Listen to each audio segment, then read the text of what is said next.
How's it going, everyone? This is Tyler Dunn here with Jim Monis for an episode of the Go Long podcast brought to you by Hamburg Brewing Company. We are not at Hamburg right now. We're remote, some scheduling stuff, but we're, of course, drinking some HBC. As always, our great sponsor. We love them. They hosted our first live event, too, last week, Jim. That was a great time. Man, good to be back, Tyler. I got some Lakeview lager going right now that, we always have Hamburg on, try to have it on hand. And that live event was cool. It was great meeting everybody. And then that draft extravaganza that you did, I'm still worn out. I gave the best effort I could give on that first night. But I will tell you this. Mel Kiper ain't got nothing on you. I'll say that. Well, He's not breaking these picks down with a whiskey and an IPA in hand.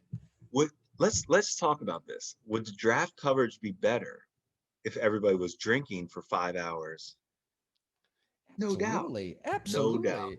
No doubt. The truth comes out when you've got a couple beers in you. So I think you would really get the raw truth. You're not getting the watered down ESPN, No. NFL network. It's not going through a filter. It's the real We, deal. Whoever was on that happy hour, they all know we heard some really good stories. We did a lot of fist bump, you know, we broke it down. We broke down some of the who was bullshitting, who's not. Um, oh, you know what I wanted to say? Today's May 4th. We're shooting this pod on May 4th right now. And so this is gonna be a crazy story. You're gonna laugh. But there's a movie called Owning Mahoney. It was released in May 4th a long time ago. I don't remember the exact date, but it's one of my favorite gambling movies I've ever watched. Rounders is probably my favorite gambling movie. This is my second. It's called Owning Mahoney, and the star is Philip Seymour Hoffman, who I think is always was one of the greatest actors. He's a degenerate gambler, and in this movie, there's a scene where he runs back into his to call his bookie because he was running around, and he picked up the phone, called his bookie, and he was in such a rush. He told the bookie, give me all the away teams in the American League. He's talking about baseball.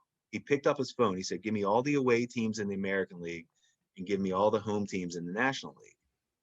So May 4th for me is a special day because every May 4th, I simply do what he did. Is I that take right? all, I bet on every away. So there's 15 damn baseball games today, which it doesn't always fall that way. But I did every away team in the American League and every home team in the National League. It's insane. It's stupid. I'll win or lose a couple bucks, whatever. But um, it's just one of those days that I always love, and nobody else can. I called it Owning Mahoney Day, May 4th, and then we get Cinco de Mayo tomorrow. Yeah, yeah. So we have some good times here in early May. Definitely. You know what's it just made me think of a funny gambling story. As you know, Jim, not much of a gambler myself. May invest in a sports card here and there, but not much of a gambler. But it just reminded me when Gina, my wife, and I were on our honeymoon, we went to actually, I'm sorry, it wasn't our honeymoon. It was a year before we got married in the Bahamas, and we're down there on vacation. And we met a couple that was on their honeymoon down there, and they were super nice. You hit it off with a couple when you're on vacation and around the same age. Everything's good. They just got married, newlyweds, love is in the air. The next day, they're at the pool, same spot, and I sense some tension, man. There's some really bad tension going on, and his wife left. I'm like, dude, what? Everything okay? He's like, I already know what no, happened. Yep. no. And so we were in Atlantis, the Bahamas. There's a big casino down there. He's like, I just lost all of our wedding money. He Mm-hmm. literally gambled away all Mm-hmm. of their wedding money, which I'm guessing it was quite a bit. They for whatever reason they just brought it all down and he lost it all. So that's all I needed to hear, Jim, to know not to go down that road. If I would just be lost. I know there's an art to it. There's a science. There's a everybody's got their own methods, but yeah, I not the way you really want to start a marriage. Not the best first week as newlyweds, I would think. Gambling, that story, I already knew as soon as you said they were having problems right after the first day, and I knew exactly what you were going to say because I'm telling you, it's the quickest way that marriages can end is once once they realize their husband can't control himself gambling, and they're doing the right, they should leave their husband, like leave him. Mm-hmm. My wife doesn't listen to our podcast, I don't think. I was gonna I was just say, like you're in your no, living room there. Is she out of but I'm earshot? just saying, you really, it's. I always tell people, don't gamble, don't ever do it. But hey, let's have a good. It's Oni Mahoney Day. It's It fun. is. It If you is. can control yourself and have fun with it, gambling is great.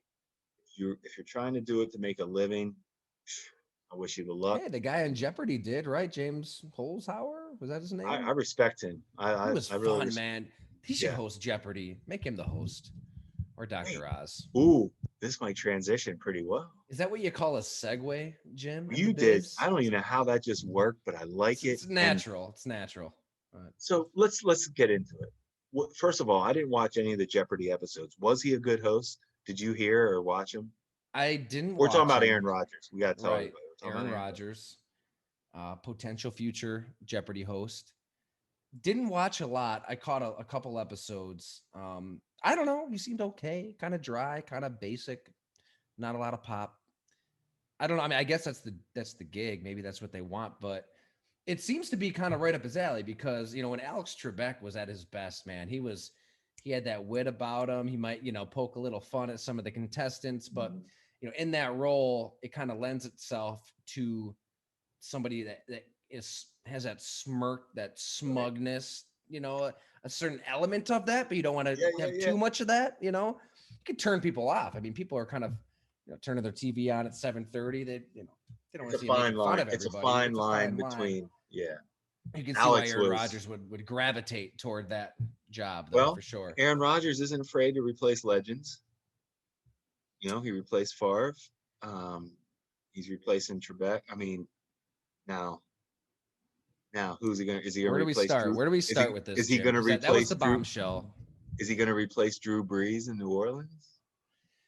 Well, let's just I don't know. It's a heavy topics, but basically we got into it and you referenced it at the top. But for those that weren't able to join, it was awesome. The extravaganza, the first night of the draft, we hung out for 5 hours on Zoom, talked all about Aaron Rodgers, the draft. We did another 3 or 4 day two, wrapped it up for a couple hours on day three.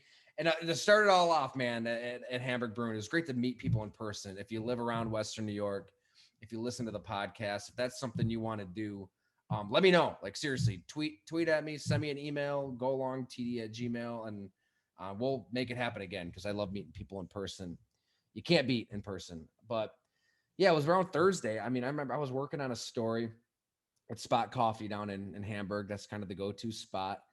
Start driving and man, my phone just starts blowing up, Jim. Like my college roommate, my brother, my dad. And I'm just like, what the hell's going on?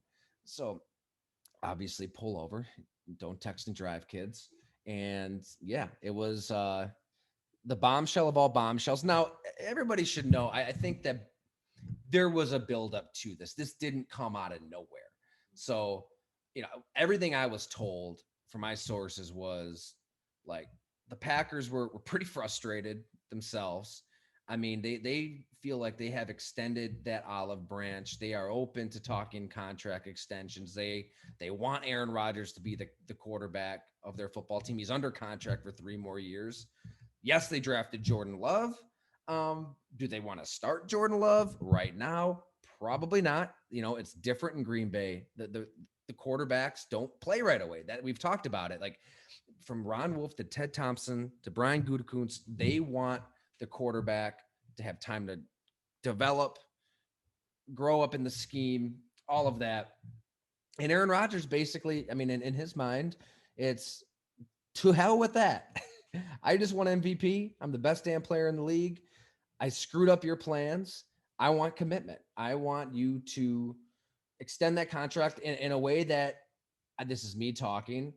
Basically, I mean, admits your mistake in drafting Jordan Love. I think that his thought process was, what, you screwed up the draft for me. I'm gonna screw it up for you. You know what I mean? I'm gonna expose you and force you to play Jordan Love. And he wants out. Like when you're out, you're out. When you are cut out of Aaron Rodgers' life, you are cut out, whoever you are. And every leak that has been leaked it's not pretty. I mean, from telling the teammates he wants out to threatening retirement, using jeopardy as leverage, which was masterful on his part, right? I mean, because I think you have to take it seriously. He's an iconoclast. He's different. He's a different dude. Like, I don't think that's just a bunch of bullshit. I think he really could at least have that as leverage. And if you're the Packers, you're like, oh shit, could this guy retire? So Rodgers saying, I could retire and you could get nothing, or you could trade me and get something, and in fact, quite a bit. And then, of course, there was the report that he wants Brian Gutekunst gone. And I kind of find it funny, Jim. He's got a lot of friends in the media, many, many friends in the sports media. I think that's pretty obvious, and almost like political surrogates in a way, if you follow politics. And one of them uh, had a line, on Twitter, like, let's really look at the wording of this report. He didn't say fired. It was, he doesn't want him there if he comes. All right, that's what he wants, obviously. So you add it all up. Aaron Rodgers wants out. I don't think he's going to change his mind. I think the Green Bay Packers know Aaron Rodgers, the person, his personality, how he's wired better than anybody. He's dug in. And that's why I wrote at golongtd.com. If you subscribe, if you're Green Bay, you have to trade him. I think he's dug in, Jim. I mean, so you've worked in front offices. I really want your perspective on this because I cannot imagine what's going through Brian Gutekunst's mind, Matt LaFleur's mind as the head coach. We'll get into that dynamic as well. But if you are the GM, I mean, you obviously want Aaron Rodgers to be your quarterback. You obviously want to ease into the Jordan Love era, and they don't want to trade him, but you're dealing with somebody who in a span of 72 hours kind of went report to report to report to report on all the different ways he could get out of that contract and wants to get out, wants to get away from Green Bay.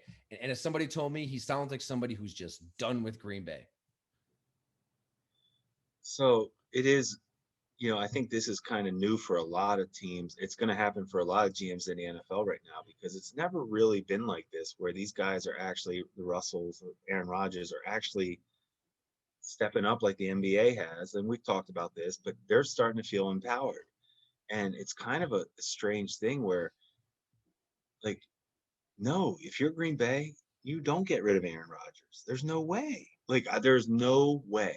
Now, unless you totally just do this because Aaron is saying, guys, I'm not playing for you, so you better trade me or I'm out. We don't know what's going on, what's being said.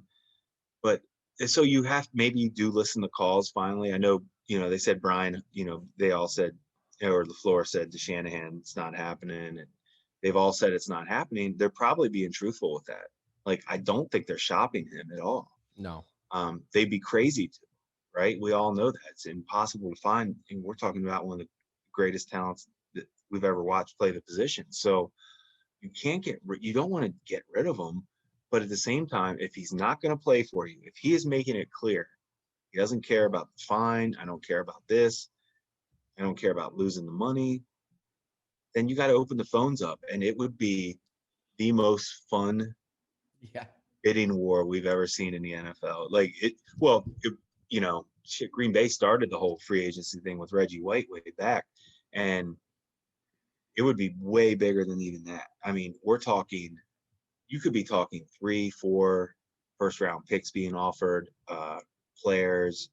It could be name your price. I mean, Sean, I guarantee you, like, I think about the Saints. I think about these teams that, you look at the coaches that know they could win with Rodgers and feel confident. And I just keep thinking about those teams. Denver, does Denver say, hey, we have a good team. We think we have a good team. We're a quarterback away. Do they go all in? You just never know. Now, the other part of that is, hey, you're not going anywhere. Does Green Bay just tell Aaron, you're not going anywhere? We're not trading you? That's the part we don't know. And if they have told him that in his camp, hey, we're just so you know, you're not getting traded. We want you. You're playing. Does Aaron suck it up and play? That's where we just don't know. Wow, there's a lot to unpack there. Well said, Jim. But do you think? Do you think? Aaron Rodgers is kind of probably laughing, and I don't know anything about Jordan Love. We all know that obviously he has talent, because they saw it in him, and went and got him. But Aaron Rodgers is probably kind of laughing right Oh my God. now, right? This was planned out. I mean, everything No, he does is calculated. uh, It was calculated out of the NFC Championship game when he falls to 1-4 in the NFC Championship game, and he did not play like an MVP quarterback in that game. and- You know, and from the opportunity to run it in at the end to that miss was the their look. game to Like win. We've there's talked about it. They should have we won that game. They should have won that but game. he floated this possibility. I mean, it in the moments after that loss, he floats his own unknown future into the atmosphere, and he knows what the reaction is going to be. It's going to be, how could Green Bay squander Aaron Rodgers' prime? They're, oh my God, the lack of weapons, all these myths.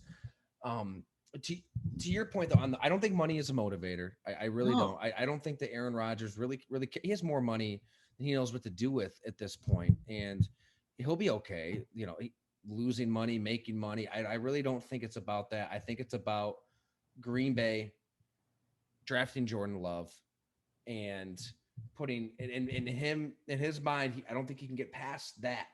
that's You know, crazy to me. is he? So it's one of two things, right, Jim? Is Aaron Rodgers in practice with Jordan Love, and he's say Jordan Love looks really good. Say he's got a really strong arm, he's athletic, and he's looking at this and he sees the writing on the wall, and oh man, you know, I'm gonna get ahead of this. You know, they're gonna let me go after 2021 anyways. I'm gonna put some pressure on them. I'm gonna force my way out. Or to your point on him laughing, maybe he sees Jordan Love and Jordan Love isn't good. Maybe he's throwing passes into the dirt and isn't picking up the offense, and looks a lot like Aaron Rodgers is in his first year, because he wasn't pretty. It wasn't pretty his first year. Wasn't For sure, great. it wasn't good. But Jordan Love, and so if it's that, Aaron Rodgers is like, you know, I'm going to expose this to the world. You sons of, you know, like I'm going to show like that you made this mistake. You wanted this guy, play him. I'm out. Um, I tend to think it might be that, because Jordan Love is young. They drafted him on potential, on him having this strong arm and this athleticism and the quick reads and Yost's offense at No Ohio doubt. at Utah State. So that's the mystery. What do they have in Jordan Love? Because if he's good, look, if he's good, and you believe in him, it's easy, right, Jim? I think it's easy.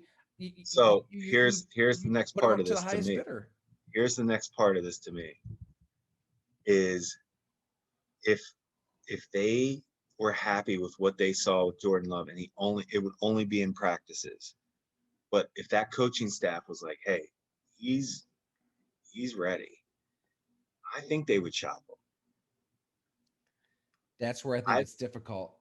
That's what I think. I don't think they've seen what they need to see from Jordan Love I yet. mean, he And was a game day inactive this season, right? He wasn't exactly, even the number two. wasn't active. There wasn't number two. So there's something like you're not going to see that from now. It's different with Justin Fields and Trey Lance this year, going to teams that Mac Jones, going to teams that have kind of quarterbacks on their last legs, you know. So those guys are all going to get in, you know, sooner than later. They should all just start from the get go. Mac Jones, Trey Lance, Justin Fields. If I was those teams, you're starting. But they're not. They're replacing guys that aren't Aaron Rodgers. You know, so Green Bay must not be completely sold yet on Jordan Love to not at least entertain some phone calls, because if Jordan Love showed any type of signs of life where you think, hey, this guy is everything we thought, we're going to be fine. You could build your damn team. What you're going to get offered is going to be mind blowing. Like, well, it would be a trade like we haven't seen in the NFL. And to the Packers' defense, like it doesn't really behoove them to even entertain it or say anything other No, than Aaron is our guy right now, because no, I agree. post June 1st is Right, when, they have to do it then. Yep. right.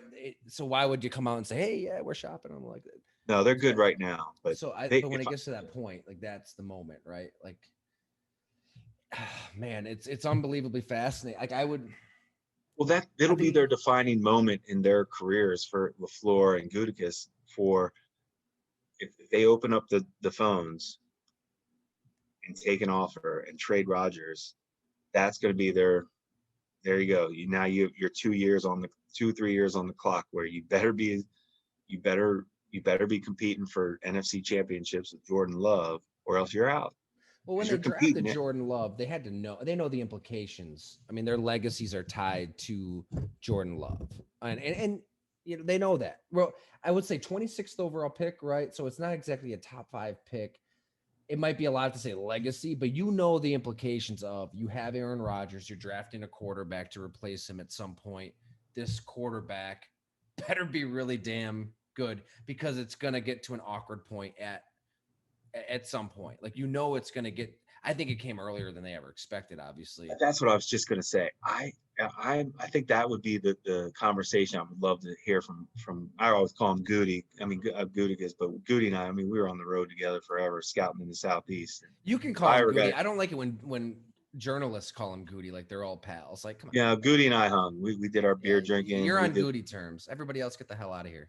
yeah. If you don't know, yeah, we've had some good talks, and Yeah. he's one of the. He taught me a lot, to be honest, as a scout. Goody, he knows what he's doing, and I would just love to ask him, did you guys at all talk about reaching out to Aaron before you took him? Yeah. Like, did you really think about it? Did you care? Because the backlash that has happened is just insane. Like, I, I guess it hurts. I mean, we all love watching Aaron Rodgers, and you've done all your work on him as a person and behind the scenes, but he's under contract. Right. Like, that's where I always take the Green Bay's side a little bit, where, hey, we're not trying to get rid of you. We were just drafting. We want you to play for us until you can't play anymore. Well, that's the thing, Jim. Like what's Aaron Rodgers afraid of? You know I what I don't mean? know. You I have don't get it. one of the What's he best so angry offensive about? lines in football, the best You're left fine. tackle. You You're have fine. the best, maybe the best wide receiver, Marquez Valdez Scanlon, who we did a story on. I mean, he led the NFL in yards per reception. Aaron Jones, a top 5, maybe a top 3 dynamic running back. AJ Dillon is a freaking unicorn of a backup. How did they acquire all those players? Through the draft, right? And they re-signed the right guys. Kenny Clark is one of the best D tackles in football. You know, a Ted And what pick. did they do? Goodkins re-signed him. What they do to Mike Pettin when he blew that, right? They They canned him. fired the D coordinator. So to me, they are supporting Aaron Rodgers, and I'm always on. You know, I was, we've talked about it. I'm on your side on that, and I thought that story you did was perfect. Like, Aaron Rodgers, I can't believe he even cares about if they drafted Jordan Love. Exactly. What do you like? And also, there's this. I mean, we can't lose sight of the number one reason that he should love it where he is, Jim, is the freedom at the line of scrimmage. That is what he coveted. That is what drove him nuts in the passes. He didn't respect the coaching. He would freelance. He would kind of do his own thing. It seemed like he had struck that perfect balance with Matt LaFleur, where you have this offense that works really well, a dynamic running game, yet he can do what he wants at the line of scrimmage. He has that blessing from the coach. We had Jay Sternberger right on day 2 of Yeah, the happened. extravaganza, and he was awesome. I mean, he broke it right down. He said, yeah, like Aaron has that freedom. And you know what? Other quarterbacks don't. He knows somebody on San Francisco's offense that said in San Francisco, when Kyle Shanahan calls a play, damn it, you're running that play. There might be a check or two, but you are running that play. Play. In Green Bay, Jay Sternberger said there was a time when Aaron Rodgers went up there and he signaled to something that he ran in 2014. Jay Sternberger was like in high school in 2014. He didn't know what to do. Like Aaron Rodgers has that. That's a lot of freedom.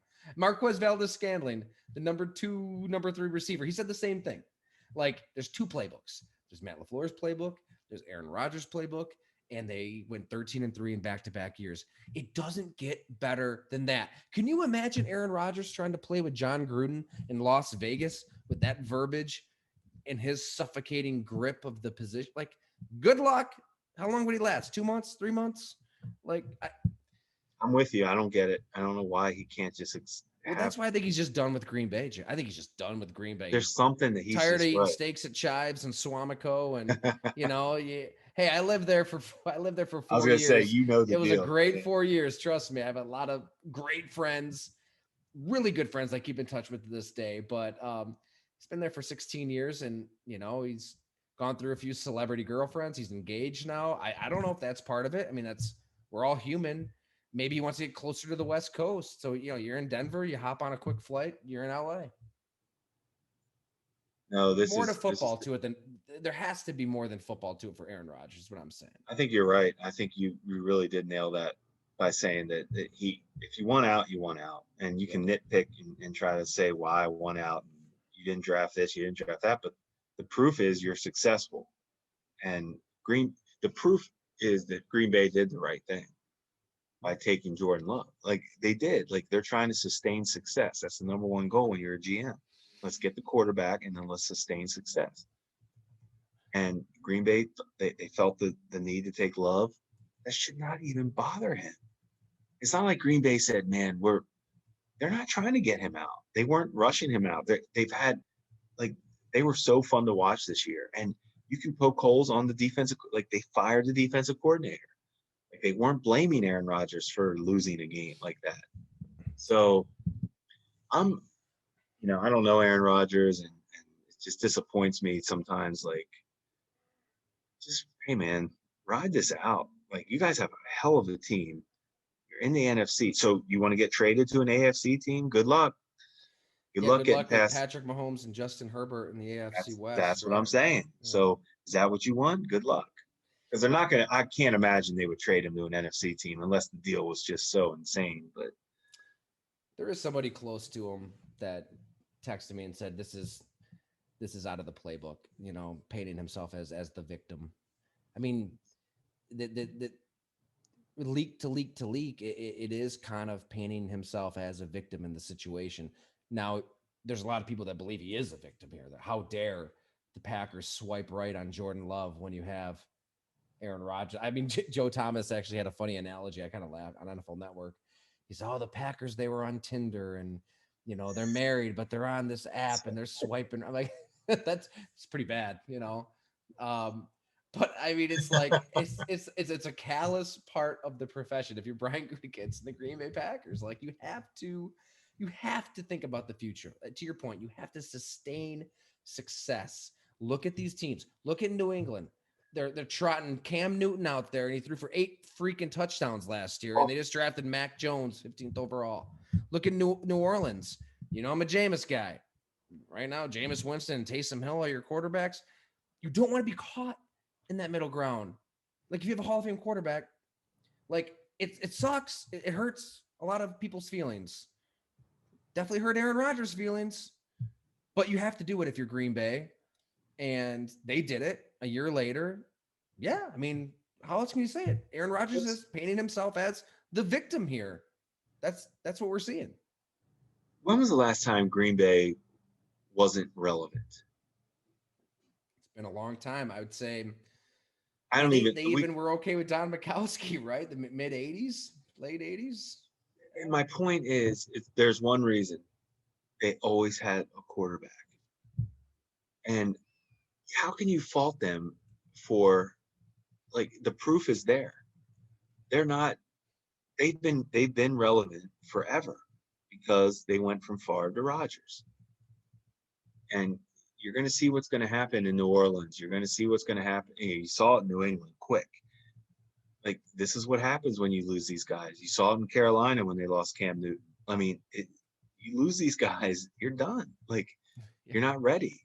So I don't know. I don't know why anybody questions what they're doing. There's a recipe right there. They've proven if you have the guy, if you have the Yeah. quarterback in place, you don't have to suffer for 2 to 3 years. Right. And you're So not developing a guy because he's been in the system. right. Matt LaFleur's offense it'll be interesting to see what it really is because it's been these two playbooks. It's been a blend. But he comes from that Shanahan offense, where it's coach centric. I would think, right, where it's reads 1, 2, 3, make a decision. I talked to somebody today who's been around Jordan Love, and they said that's what he does really, really well. Like he's able to process quickly and make quick snap decisions. Now, when it comes to what Aaron Rodgers does really well and able to draw from a play in 2014 and know that cornerback is vulnerable on inside. You know what I mean? All these little intricacies. He's not there yet, obviously, but I think there's some strengths there that they can draw from. And yeah, what a great position to be in if you can have a bidding war for a league MVP that doesn't even want to be there. Like, what can you really get for him? I mean, let's talk Oh, hypotheticals. I think Aaron Rodgers views himself as LeBron James. You know what I mean? Where I'm a mercenary at this point that it can kind of go where I want, and eventually, hey, Devonte Adams, you're a free agent in 2021. Join me in Denver. And maybe Denver's thinking that too. Like, we can give up a lot for Aaron Rodgers because Aaron Rodgers is going to have that LeBron effect, bring a lot of people to Colorado where, I don't know, Colorado's a little different than Green Bay, Wisconsin. I'm getting ahead of myself a little bit, but I think that's the thinking from Aaron Rodgers' camp is, hey, you know, I can bring guys in like Tom Brady brought guys into Tampa Bay. Like they're gonna come. Maybe they didn't want to go to Green Bay, maybe, but they will go to Denver. it's We'll see what happens. But if that's the case, Green Bay would kind of win too, because then Denver's thinking, well, shit, hey, Jerry Judy gone. Uh, I don't name any player. Certainly, I probably don't want to give rid of Sertan. They just drafted him, but no, three, four you. first round pick, like anything, right? I would Anything. think. I would think. Throw Teddy Bridgewater in there. I would think it would be. It's kind of would be fun to see what teams offer. Like I think that would be the fun of it. But man, if I'm Brian Gutekunst and LaFleur, I'm just like, there's no way we got to keep this guy. There's also this, Jim. At some point, aren't you just exhausted if you're Green Bay? Yes, You're yes, exhausted if you're in that front office. I mean, yeah. I'm sure a lot of our listeners probably read the story I wrote at Bleacher Report in 2019. None of this should come as a shock. No, I I mean, mean, you've this been is on played this out thing. Yeah. before, and a lot of people were around then. A lot of people are around now. I think that everybody loves playing with Aaron Rodgers because Aaron Rodgers is one of the best players in the game. That can cover up a lot. I mean, you can put up with a lot of bullshit and a lot of drama when your quarterback is Aaron freaking Rodgers and he's throwing for 40, 50 touchdowns and doing what he does Look, and winning we three saw. MVPs. Like it's, and I'm not saying that like that's not the case. Like there is a certain degree that you put up, absolutely. Like he's that good. But at what point do you say enough? Like, I mean, it's it. I mean, we all saw the draft. I mean, they panned that camera into the draft room. It looked like a damn morgue. Like, I mean, Aaron Rodgers just like it's like he just detonated a bomb and just went off to the Kentucky Derby and had himself like, like he was probably loving that. At what point do you say enough? I I mean, love it. I love when those guys who go to the Derby. I love it. yeah, well, Doesn't nothing. It tells you that how stressed did Aaron Rodgers look at the Kentucky Derby? again, calculated, right? Like, I let's take that's this that, picture, having a good time. having Um, fun. Hope you guys figure it out. yeah, it's a we talk a lot about player empowerment, and I love it. I'm all pro player, Same, right? same. Absolutely Love pro it. player. It's you know it these guys they're the ones who make the game what it is. I think it's also a You know case what I like might. Oh, good. no, I was just gonna say I think it's also a case to case basis too, where it's like can't It just is. say all these players like they're all right and the teams are all wrong. In this case, it's similar to Seattle maybe too. I mean, in this case, it's like well, what's so bad? Like, what are we missing here? I feel we're missing something. You know what I might do if I was Green Bay? I would redo his contract and make him the highest paid player in the NFL right now. I'm Yeah, serious. but would there be an out in that contract to get out in You could figure, 2022? yeah, you could structure it that way. I don't think But you take it. I don't think you take it then. that would be if I'm Green Bay, this is my way of saying, Aaron, shit. Okay. We get it. You're upset. But for some reason you're upset. Look, we think we can win a Super Bowl. We never didn't think we couldn't win a Super Bowl with you. Here we go. Mm-hmm. You want more money? Let's give you more. Because honestly, I don't even know anything about I really don't know anything about Jordan Love, but I could tell you he's not in the same there's no way you could even say he's in the same planet of Aaron Rodgers right now. Right. And this is your window. Aaron Rodgers is going to be good for the next 3 or 4 years. He just proved that. He's fine. He's healthy. He looks great. I think I would go all in if I'm Green Bay at this point. I honestly, and it goes back to our point where the player empowerment. Is that what you want, Aaron? You want us to make you the highest paid player here for the next 2 or 3 years? Okay, we'll do it. Because if you don't, if I honestly feel that the quarterback position is that important. Where I would actually probably cater to him at this point. Where you know what, you win. But what does that entail? I mean, if we're to believe this Yahoo report, that entails removing the general manager. No, I don't think you'd have to if you're paying him. I don't think Aaron cares. At the end of the day, I think you'd be okay. Hmm. If you But say, that's look, where we're it's yeah. I mean, how much does money mean to him, right? Because now, I could be dead now, wrong. I feel like it's more of a principled stance now to Aaron that's Rodgers. that's the point where that's where you will find out right away. Hey, Aaron, we're showing you how much we love you. We're gonna redo this thing, and you are the guy. Next 3 or 4 years for sure. And if he says no, then he wants out. Like he's done. And you know what's probably most demoralizing for the Packer fans listening to this podcast right now? They probably have already had all of these conversations. I They know. probably have. I mean, they've been out to Yeah. California. I mean, it came out on the draft during the draft, but like, Money talks though. Money talks. here's a little tidbit for you. If people missed it in our story, Green Bay was doing their due diligence on these quarterbacks in the I draft. didn't realize that. I read you when you said that. I was very interested about that. I know.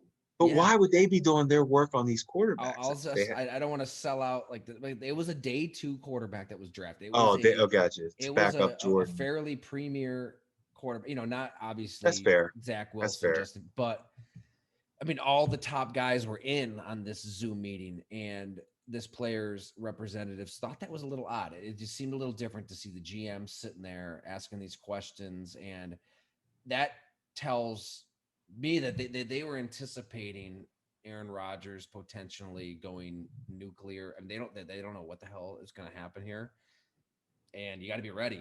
Like you got in, they didn't obviously they didn't draft they didn't draft Kyle Trask, Kellen Munn, Davis Mills, any of these guys, but I do think that they knew that they better be ready if they have to.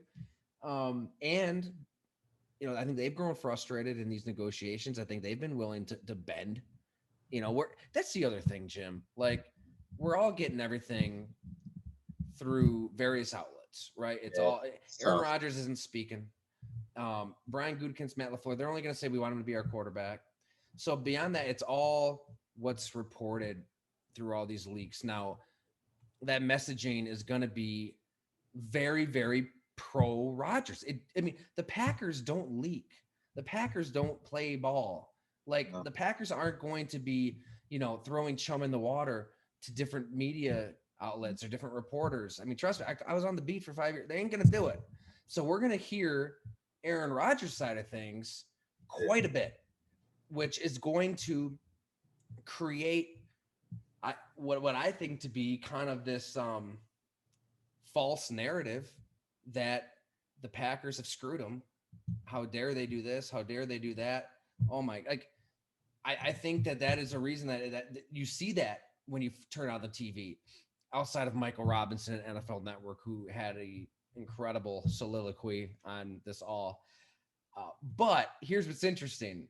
Like, I feel like I have a decent gauge of Packer fans, considering, well, 2 years, I was on the beat 2 years ago when I did that story. It's a lot of reaction all over the board.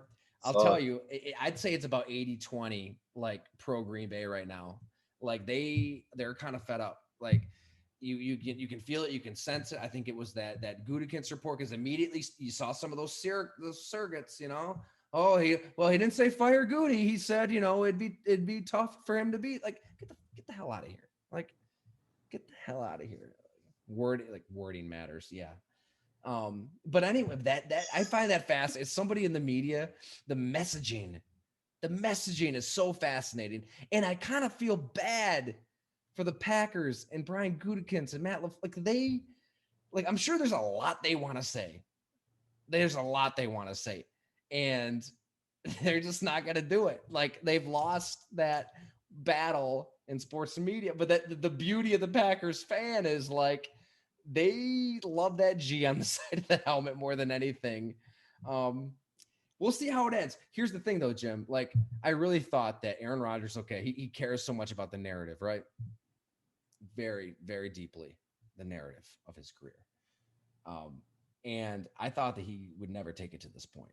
I really, because of that potential backlash with the Packer fans. I mean, these are the fans that worship him. They love him. Like he's They should. maybe the best quarterback in franchise history. They should. Um, but but I think he's buddied up with Brett Favre. You know, they weren't friends before; they're friends now. He saw how Brett Favre literally played for the Minnesota Vikings, went to Lambeau. They booed him like crazy. Great. Yeah. They, I mean, he was public enemy number one. Like it was unbelievable. And then he saw them retire number four a couple years later. He saw Brett Favre return to Lambeau Field as a conquering hero. Packers Hall of Fame, the middle of summer. They fill up that stadium. They're cheering him on. So he knows, like, eventually, like anybody who's like hating on him right now, like he'll get those people back. He's not worried about that. Long-term legacy, all that will be fine. Um, so that's why I think Jim, he is dug in. If he wants something, he's gonna get it right now. It's gonna be. I just, man, I would love to just. I would love, even though I wouldn't want to get rid of them. God, I'd love to see what teams are offering. Wouldn't that be fun? Yeah, it would be historic. Man, what would you give up? All right, Yeah. like So if I'm the if Saints, I haven't heard the Saints because it's an NFC team. I I feel like they'd ship them to the AFC like they did Favre, you're right? probably right. So let's go AFC. I know Miami has some big time picks the next couple years. You know, you could But package. the Saints might. I mean, to your point, No, they might be that able would to be up send to more. Green Bay. Would Green Bay take the best offer or best offer from an AFC team? That would be something they would have to decide because Green Bay, if you're gonna get rid of them, this is gonna be how you're remembered. Like if you're good at kissing the floor, Yeah. you're the ones that just traded Aaron Rodgers. So good luck. Yeah, but that's the thing though. Like when you draft Jordan Love, like it's gonna get to this point. It just came sooner than they Well, thought. yeah, I, I guess you do. Or you drafted him thinking Aaron's a professional and he's under contract. We're good. We have a good team around him. Like it's a hard one. This is a hard one because this hasn't been like this in the NFL before, where you didn't have to worry about a player kind of clapping back on you and saying, "Nah, I'm good. Like get rid of me." Like that hasn't happened before. Like to this extent, where in Russell Wilson, it's just amazing that we're in this era now in the NFL. So it's new for a lot of these front offices and coaches to handle this because if you're under contract in the NFL, usually that meant you're under contract. So this is good. This is good drama. But do you think to segue a little bit? Do you think that's why the Green Bay draft room fist bumps weren't as animated and physical as some of the Detroit Lions and Oh, some of the teams we've been studying, the Eagles, the Bills had an awkward one. Do you think Green Bay was kind of really like, man, this is great, but we got bigger things to worry about right now. Like we can't fist bump on these picks. We need to figure out what the hell we're doing with our quarterback. well, yes. And when they Is came that why it back was a for, morgue? Is that you said it was like a yeah, morgue in Green Bay? that might have been exaggeration, but like it didn't look that They weren't they chipper. weren't they weren't hugging and But because they kind of went over the top. I want to say day two when they panned to the draft room, like they were celebrating it was more. way optimistic. Yeah, yeah. I'm Yeah. sure. Yeah, I mean, there's a lot to dissect here on the game film. When a player is drafted, and these GMs and head coaches on every team, they know those cameras are in there. You've been in that position, Jim. You've been in those shoes. That's your time. That's your time to shine. That's your No, get out of it. ESPN. They So got that camera on you. You just drafted a player. You kind of yep. loosen the shoulders up, and you clench the fingers up into a ball, and then you go in for the fist bump. So you gotta be careful. Know where the cameras are. Know where you're sitting. Know what you're gonna be. Golf clap is the way to go. Um, golf clap to me is the way to go. Just keep it reserved, you know, act like you've been there before because you don't want to get caught like the Arizona Cardinals did when I watched Jason Light and Tampa Terry Bay or McDonough way back in the day, Steve Keim. They drafted Jonathan Cooper oh, from North Carolina, a guard. I think it was the sixth pick of the draft. And I was scouting the Southeast back then. And I was in the Saints, we're in the draft room with the Saints, and they drafted this guard center with the sixth pick of the draft. And they were fist bumping and celebrating and hugging. And I just remember looking at my friend next to me, my scout for, the Saints. And I was like, how do you fist bump on a guy you just missed on? Like, this guy's a guard. He was a squatty guard center. You could yeah. find him anywhere. And they were going crazy. Like they just turned their franchise around. And I remember that to this day. I don't remember what year. I'd have to look at the year, but I remember I got saying, it. Yep. okay. And I was like, I don't want to get caught like that. So when we drafted Sammy, that was the first time I was like, okay, I know I'm going to be on camera right now. Like when you're an area scout, you're behind. Yeah. When you're, on the table, that's where the camera is. And I remember we traded up and we drafted Sammy. It was hard. There were some people celebrating pretty hard in our room. I remember doing the best I could to golf clap. I think I maybe hugged somebody came in for a little hug, and I was didn't go overboard. I felt like I did a good job because I was still scared. I was like, I don't know if this is the greatest move, but man, you got to make sure you're aware of it. And my man Brad Holmes in Detroit, the GM, who I used to scout in the Southeast with, I've known him for a long time, and I hope that Oregon tackle. I hope he is as good as he was hugging, Man Campbell and all those guys. They were hugging it up in Detroit. Non kneecaps. Yeah, and like for an offensive tackle from Oregon, who I've watched, and there is no question he's talented, but he does have some flaws in his game, and things are going to get a little tougher for him. So you got to be careful. You just got to be careful on draft day celebrations. Because Justin Fields, who they could have drafted, is now in the NFC North too. So So they said that if they had a quarterback graded ahead of Sewell from Oregon, the tackle they drafted, then they would have looked at quarterback possibly. But they didn't have anybody graded higher than him, which we've talked about. Always highest graded guy. The board was that. Are you shitting me? You didn't have Justin Fields graded ahead of an offensive tackle from Oregon? I'm sorry, but how's the media not digging into that? you know what's I'm weird? Detroit. If I'm the Detroit Yeah. media, I'm saying, hold up. You're telling me you had Sewell higher than Justin Fields on your draft board? I feel like it's almost like people want to feel smart, Yeah. and analytics. And I know this game, but like the Cincinnati pick, I loved that they took Jamar Chase ahead of Sewell. Like get Joe Burrow his weapon from LSU. Like let him go to work. You'll figure out the offensive line. They can figure that out. Like how many elite left tackles have there been? On or have been drafted Um, in the top 5 on winning teams. Joe Thomas might be one of the best ever. That he lost all there the it time. is. That's what I was just gonna say. You get Joe Thomas, and it doesn't ever help your team.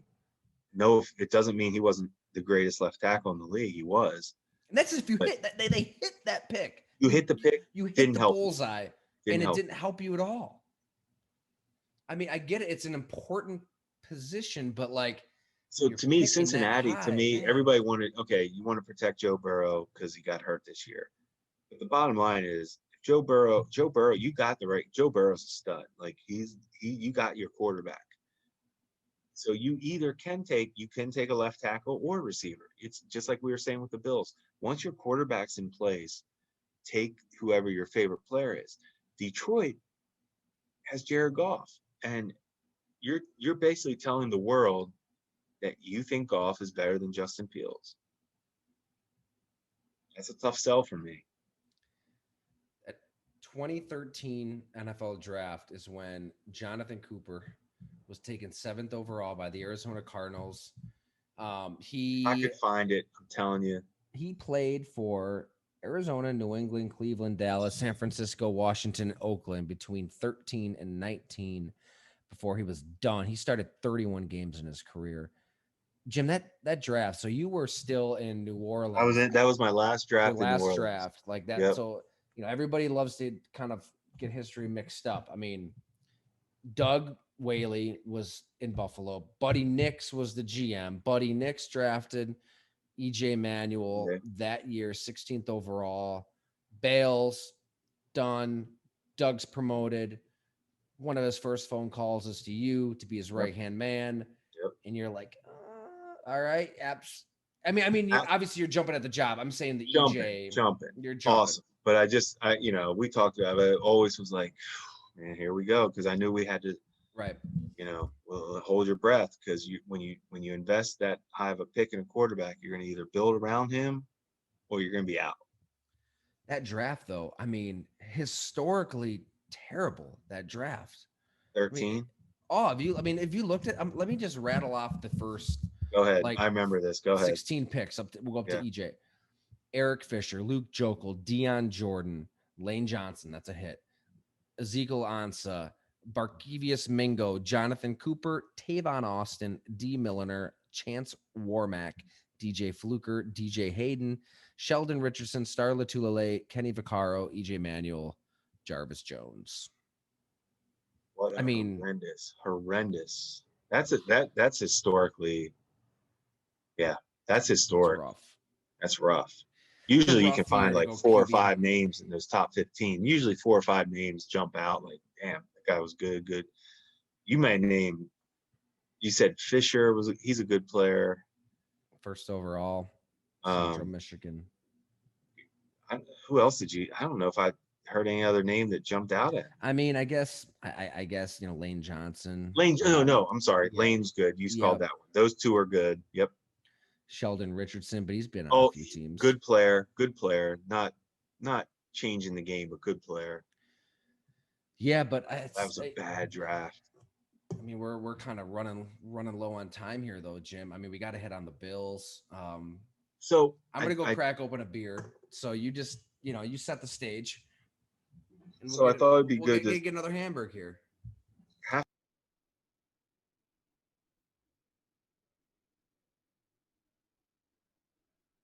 Wanted to spend some time watching these offensive linemen they drafted. I was kind of excited to look at them. So I was able to look at Spencer Brown and Doyle from Miami of Ohio.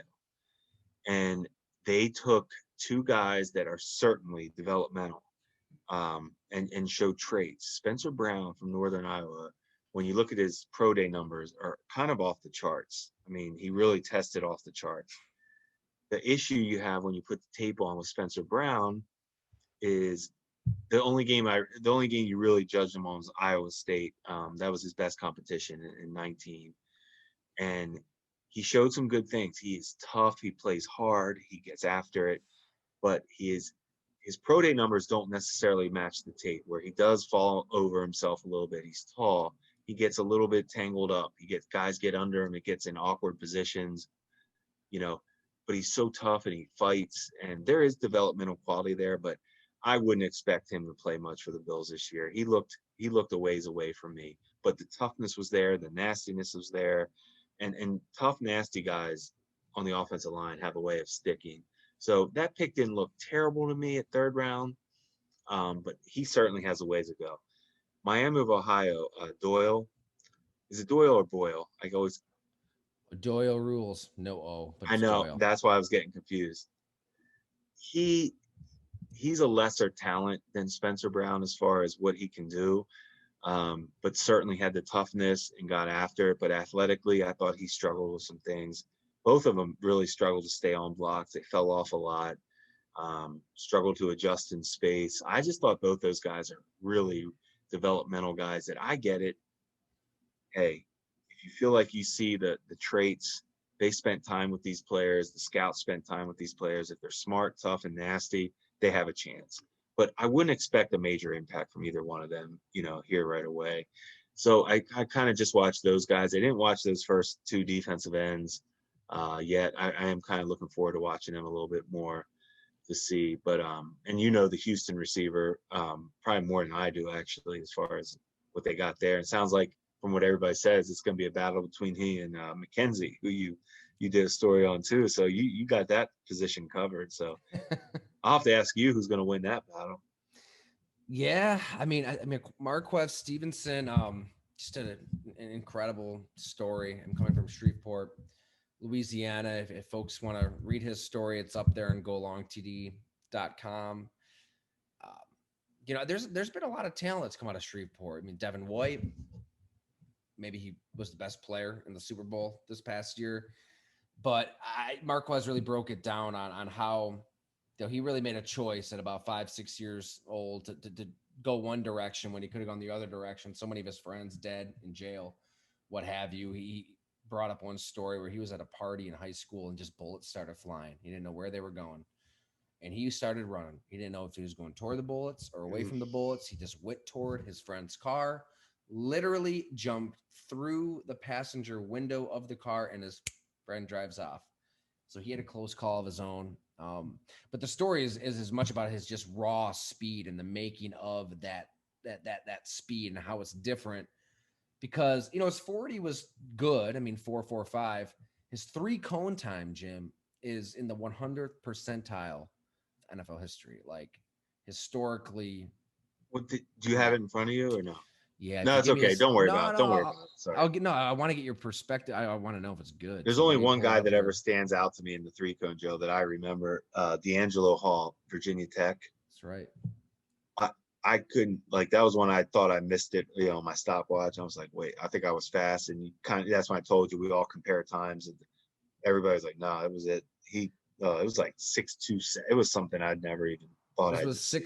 6'4", 6. So That's insane. No, for a wide receiver. Yeah. that's insane. That's big time.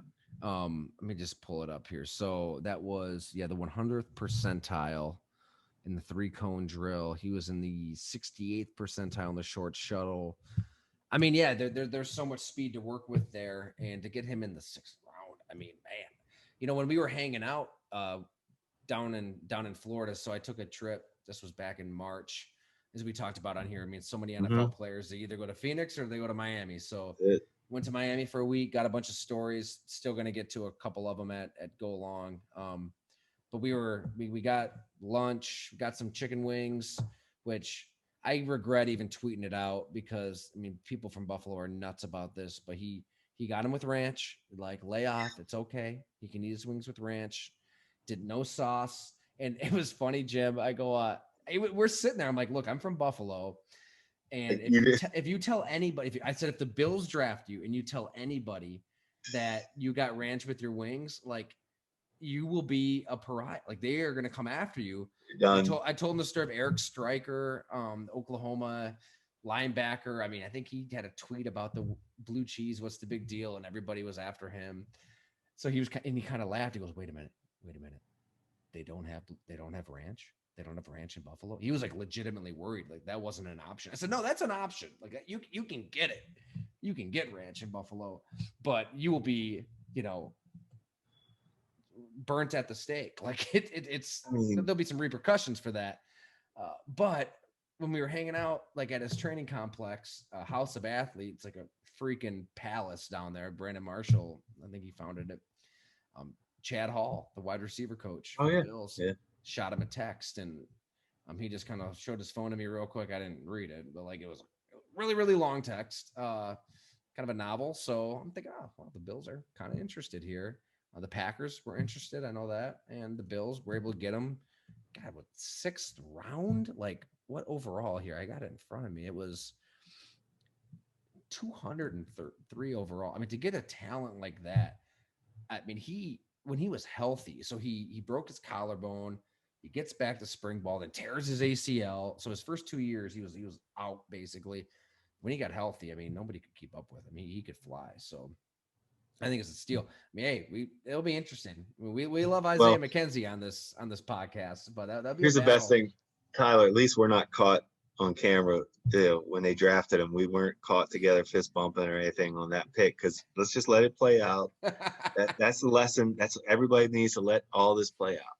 Let it all play out. Speaking of fist bumps, we gotta call some balls and strikes here. Let's not forget here in Buffalo, you know, when TJ Hawkinson was drafted by the Detroit Lions, the Bills war room video, it caught Brandon Bean in a pretty aggressive fist bump. I mean, it was a solo clenched fist.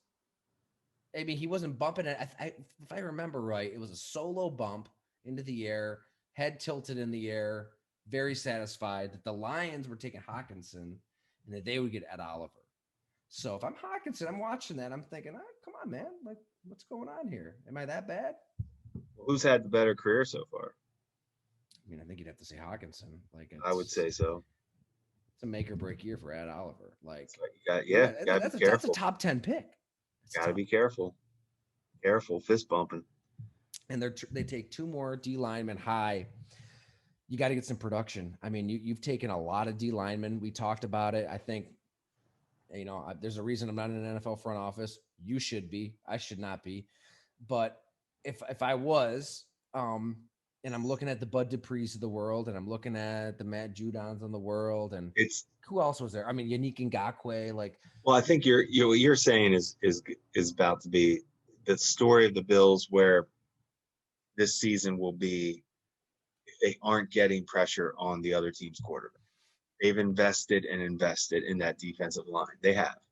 I think they get Starr back this year, correct? He's coming back. It's true. Yeah. So they've certainly invested in getting to the quarterback, and now they got to prove it. And we'll find out soon enough. I don't want to sit here and say these guys aren't the picks they made aren't good, because they got to play. So let's watch them all play and make our judgments. But the guys they have brought in and played aren't necessarily getting to the quarterback that well. So, Edmonds, the linebacker, we've talked about him. He doesn't impact the quarterback. I don't notice it. Ed Oliver hasn't done it. So those are high picks. They're still banking on Jerry Hughes, playing his ass off like he does every play. Yeah. So I will say that let's just give this time and let it. Is Espinenza going to take a step up? Well, I mean, that's the thing, and I want to get your perspective on this, Jim. Like, what I was going to say is, I'm not going to say they've missed on these picks. It's still early to it's see too what early. Oliver can Too early. bring. Too early for Epinesa Oliver can bring. I mean, yeah. Harrison Phillips, you kind of know what he is at this point, but he stinks. You get to this point, and it's like, all right, you kind of like you've scouted and you've drafted D linemen, and you haven't really, connected. You know what a Bud Dupree can bring. You know what a Yannick Ngakoue can bring. You know what a Leonard Floyd can bring. That's why when we did a podcast back in free agency, I was saying, like, look, just spend the money. Like, just get a dude that you know. I mean, it's proven. You know one of these guys is going to get after Patrick Mahomes. If that means that you lose out on Matt Milano, I think that would have been okay. I think you could have maybe gotten by an inside linebacker with a third round pick, a fourth, and whatever. But I mean, hey, like I said, I'm not in a front office. I'm not gonna. No, but like that. If I was running, maybe that's the order of operations I would have gone. Because can they scout this player? We don't know. Well, and that when we talked about that in free agency, when they didn't address the edge in free agency, first thing we said was, okay, they like the guys they have. Let's see what they do in the draft. Well, they show what they did in the draft. They went edge, first two rounds. So they did want to address it. They didn't want they felt like they didn't need to overspend in free agency for anybody. Let's address it in the draft, and they did. So, let's wait and see it. You got to let it play out. You do, to your point, you got to let it play out. And guys do get better, but they have invested a lot in this D line, and I think this will be a very, very telling year for them to see, are they hitting, have they been correct or not? They did the right thing. I mean, you have no to doubt. use the I like Chiefs what as they the did. bar. Yeah. I like what they did. D line, they did some O line. I'm good with that. Or they just took, or Tyler, they just took the highest player on their board. As we know, is the number one phrase on draft press conferences. We should change the name of this podcast to the best available podcast. Or highest player. Hey, it was the highest podcast on your board. Highest guy. You got to listen to it. Yeah. It's almost scary. Like, it almost, as a media guy, Tyler, like, Does it make you not want to ever attend a draft press conference ever again in your life? It's it's remarkable. I mean, how can you say that with a straight face as a Can't, general manager? It's got to be can't. tough, right? I mean, It's hard. imagine if you are legitimately pissed off, like son of a bitch, like we Hmm. missed out on this player and that player, like damn it, like, and then you got to go to the podium, or I guess they're doing Zooms now. God, let's hope we get back in the person for interviews. Like it's time, like I it's time. wasn't happy when we took Jonathan No, Williams, the running back from Arkansas. I didn't like that pick, is that right? and I had to talk about it. And I was I just would like, I would have been there too. I remember you coming you out. may, and I remember I was like, oh, he runs downhill, he runs hard. I didn't talk about that he fumbled a lot and was injured and can't make anybody miss. And I, but that pick wasn't, I wasn't a huge fan of that pick, but I had to, you support it and you go out in the press conference and you hype them up. Yeah, that was one of the players I was kind of bummed out that didn't pan out. I really liked him. He's Just he's a he, tough, loves football, yeah. high character. I mean, he really was like he is like. It wasn't that he couldn't play. It was just, I'm not a, Yeah. we've talked about running backs. I don't get, it's, We got wings at Swanee House with Thurman Thomas for a story at the Buffalo News when I was there. It was a lot of fun. I live right a block from Swanee House, and I Hey, still have never been there. Do I need oh, to go there? yes, yes, they Wait, I got one question for you. I very saw it on underrated Twitter. rings. I will. I'm going to go there and try it. I've been. I wanted to ask you this. I saw this question on Twitter today. I wanted to ask. I loved it. It was from Rivals Rivals Twitter account. The question was, who's the best player you ever saw in high school? That you saw him play in high school. Mm. And mine was, I had a quick answer. Mine was easy. I saw Shady McCoy, because he was from my high school in Harrisburg, PA, play as a junior in high school. And it was the first round of the playoffs. And in Central PA, it's good football. It's really good football. It was quad A, so it's good level. Um, he had, Tyler was insane. I gotta look it up, but I'm pretty sure he had over 500 total yards. It was like my friends kept telling me I had to come back and watch him. And I was in town. It was near Thanksgiving. I can't remember the exact details why I was in town. I think it was near Thanksgiving, why it was high school playoffs. It was it was incredible. Like Yeah, just watching it. So that was the question. So do you have anybody? Did you ever see anybody play in high school that was ended up being great? I love that question. Yeah, I remember we were in little class D. I would play at Ellicottville, down in Yeah, the southern tier, obviously. I mean, and we had a good team. I mean, my 10th grade, 11th grade, and 12th grade year, we went to Ralph Wilson Stadium and we won my junior year. I was starting quarterback the last 2 years, backup quarterback as a ninth grader and a 10th grader. And that's cool. when I was in ninth grade, so I didn't see the field much. Our starting quarterback Yeah, stayed no, healthy yeah, the whole year, but we played at Clymer and Jehu Kalkrick. Do you remember the Nigerian Nightmare? So he had no business playing in Class D. None. I mean, his thighs were tree trunks. And I just remember, I can vividly remember playing at Clymer, standing on the sideline, just praying and hoping that nobody got hurt. Because I was also like, I think I was like a backup safety at that point. Like nobody get hurt because I don't want any business tackling this guy. Like he's like 240, 250, straight muscle, just massive human and can move. I mean, in Clymer, like it's class D, like these fields, like the grass is high, like they even mow it. Like it was just he just died. I mean, he'd run for 300, 400 yards a game. Unbelievable. And I'm sure a lot of our listeners, if they're local, they remember him. I mean, he went to Michigan State. He scored over like 20 touchdowns in the season, I think.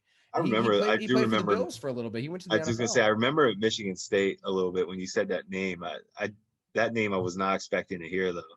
Yeah, yeah, just and I believe he's the head coach at Southwestern High School now in It's football. cool.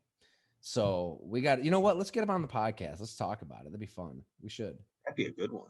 Yeah, definitely. Like if you were around Western New York, you played football anywhere from 02, 03 to 05, 06, like I mean, he was unbelievable. But yeah, I like that didn't one. want to get into that game. That'd be a lot of arm tackles, a lot of lunging, a lot of diving, not a lot of sticking your head into kneecaps. No, gnaw on them like Dan Campbell wants you to. we can't all be Dan. Did you get your draft grades done, Jim? You got I them was done? going to ask you. That's the other thing we need to address. What's worse, mock drafts or draft grades? We got that. We have so many good.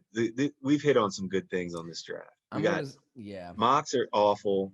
Draft grades might be worse, and the fist bumping is just insane. yeah. So I'm gonna say if I'm gonna power rank them, can we throw power rankings into the power ranking of this all? Because oh, power I like rankings are that pretty terrible. I saw a power rank. head, I saw a headline today that said Bills move up in the power rankings. Like what? What? Okay, like your rankings of the teams. Like what?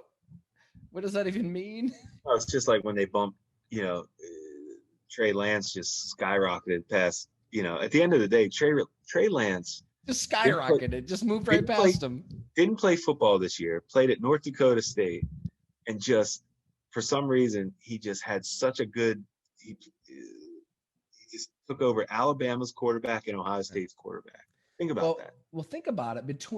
I'd say between about March 29th and April 29th, I'd say he focused on lower body in the weight room instead of upper body, and that was really what moved his stock. He actually changed his music in the weight room too, Jim.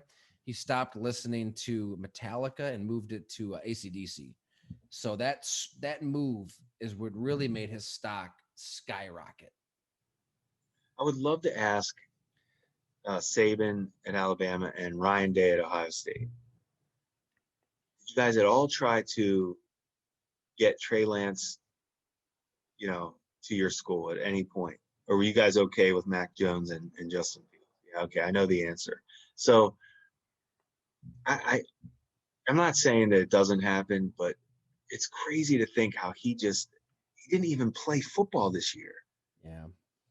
and played at the FCS level, and nobody and everybody in the NFL thinks he's better than Justin Fields and Mac Jones. And if he is, hey, Shanahan, credit to you and John Lynch. You guys saw it, nobody else did. But man, I'm just saying like how ridiculous it is on stock up, stock oh, like no, I'm you with know, you. I don't but understand how. Like, what did he ever do yeah, to yeah. to I to mean, go ahead of it's those guys? You're talking about Bama, and why is Justin Lawrence? Why is everything he did at Clemson's fine, but what Justin Fields and Mac Jones did wasn't fine? I don't get it. I don't either. I mean, I yeah. don't I get mean, it. he's got the traits. I get. I don't know. I don't know. I don't Does have a he? hard opinion. You, I did. I did a little too much. It's not that I don't think Trey Lance can be good. He certainly can be good, and everything you hear about his work ethic and toughness and character says he's going to be have a chance to be successful. But God, if you're evaluating tape yeah, right in front of you, it is. I mean, you've our listeners have heard your perspective on Justin Fields week in and week hey, out. guess what? He might be, and he might if he's not good. Hey, He's going to need Allen Robinson out there on the field. that's a good one. Let's get him on the podcast. I got to check in with Allen. I'm not sure where he's at with everything. I mean, last we talked, it was pre-tag, and it was very if they tag me, it's gonna get real. They tagged him. Is Justin Fields' presence enough for Allen Robinson to want to play, be a happy camper? I think it will be. I think it will be too. I don't think he has many options. I don't either. That's why I think it will be. Yeah. Well, nothing like ended on a That was good though. I like note. that high school. Who's the Yeah, best that high was school player great. you saw? Yeah. That was great. Man, well, and let us know, everybody. I mean, we want to meet our listeners, our subscribers. Let's get together at Hamburg Brewing. I just love that the world's opening up a little bit here. It's great. It's great to see Coming people. back. It's great to interact. We're coming back, and thank you everybody for subscribing to my newsletter at Go Along. It was great to see a lot of newcomers get on board this past week for the extravaganza. Let's keep it going. We're gonna have a lot of stories up, a lot more podcasts coming, a lot of Zoom happy hours rolling, and a lot of Hamburg Brewing beers to be had. Jim, I don't. Always. You haven't really been drinking much this podcast, though. Two. I've had a long day though. I've been going Have you? strong. Yeah. Good. Good. You're Two on. Lakeview loggers and a couple before we started. So Like it. I like it. Thanks so much, everyone. We'll catch you next week.